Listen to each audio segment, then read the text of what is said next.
Here we go.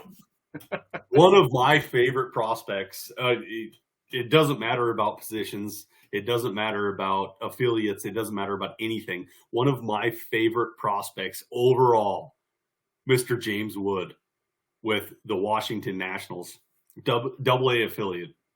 Born 9/17/2002 in Rockville, Maryland. Drafted by the San Diego Padres in round 2, pick 62 overall out of the IMG Academy in Bradenton, Florida. I apologize. I can't read. He came over in the trade for Blake Snell. Am I right? No, not Blake Snell. Juan Soto. Juan Soto trade. So he went over with, it was James Wood, a pitcher, and the other outfielder. Robert Hassel. Robert Hassel, and for Juan Soto. And James Wood. And there was another pitcher in there too. But anyway, continue. Was there one or two pitchers? There was two? I think there was two. There was 4 players overall. Yep. Okay. And the guy's 6'6", 240 pounds, and I think that is even a little bit low on both ends. I think he's 6'8", and I think he's about 260. He's a mountain of a man.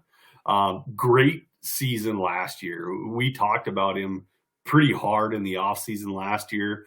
We said go get him. You have to have him.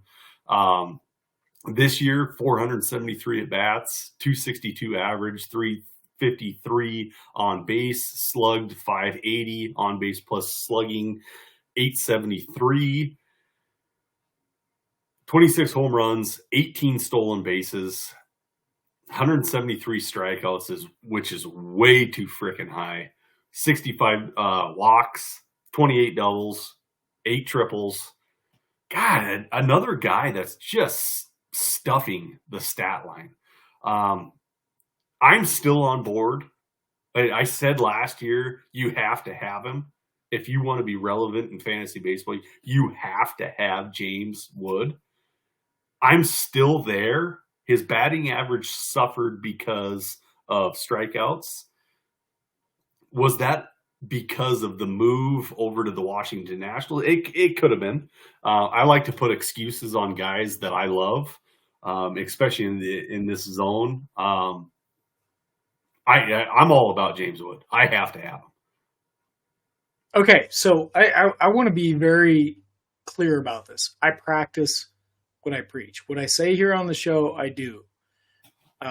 By and large, and it's all a matter of degrees. So not everything is like black and white. I just do or don't. It's a matter of degrees. And James Wood was a guy that last year I acquired super early on in the season. I said, this is a guy that you want, you need. And I traded, who was it that I traded for James Wood at the time? Somebody who lost a lot of notoriety. It was in the CBS league, right? No, that was in our league, our home league. Anyway, big deal. Early on in the season, moved somebody for James Wood, 1-1. Oh, Khalil Watson. You remember that. Yeah. Khalil Watson. Yeah, I was pissed. Now, I moved James Wood again this year. And in 2023, I moved James Wood in a deal. You don't remember this? No. Okay, so I moved James Wood. I traded him, and I got Jose Ramirez. Not just 1-1. Like, I moved a couple prospects. One of them was James Wood.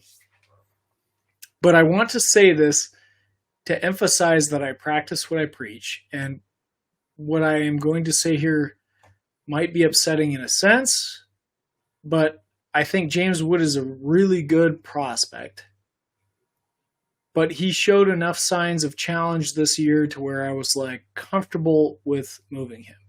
He had a very good start to his season in high A, which is what was expected, but the plate discipline wasn't quite as good as he had shown last year, which was the big development for him. And then in double A, even though he still hit with tremendous power, He did really well. The plate discipline was not nearly as good, and he struck out a lot. I moved him, and I got Jose Ramirez, helped me win a title in the league. Uh, so no regrets whatsoever in doing that. I would do it every day, all day. And I'm here to say right now, last year we were on Bats and Stats and we were saying bye James Wood. I think he might actually be a good sell high candidate. And that's not to say I don't think he's going to be a good prospect, because I think he will be, or a good player. I think he's going to be a good player. A very good player, indeed. But my thoughts on it. Yeah, you got Jose Ramirez. Yeah, you won a national title. Yeah, you got the title. You will rue the day that you traded James Wood. You're going to look at James Wood in 5 years and be like, good God, I wish I still had him.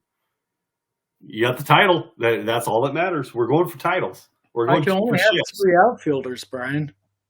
That's true. You got Juan Soto, Corbin Carroll. Who's your third? Evan Carter.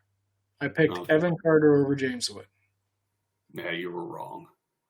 Anyways, James Wood, go get him. Ross says sell. I say go get him. I'm not saying sell. I'm saying he's a good sell high candidate. You said sell. He's a good sell high candidate, but I think he's probably a hold in most leagues. I don't think it's somebody to run from, but I think there's enough to suggest like it's not all a guaranteed incline from here. One of my favorite articles from last year, by the way, was called James Wood is Divergent. And I loved that article. It was incredible. Tall guy, big guy, lots of projection, speed, power. There's a lot of possibility when it comes to James Wood. But again, root yourself in the numbers. Look at what the numbers are saying for James Wood when he went to Double-A. Granted, he was only 20 years old, but 39 walks, 124 strikeouts, and 368 plate appearances. That's a lot of strikeouts, man. That's really high. So that he's Aaron Judge, but better.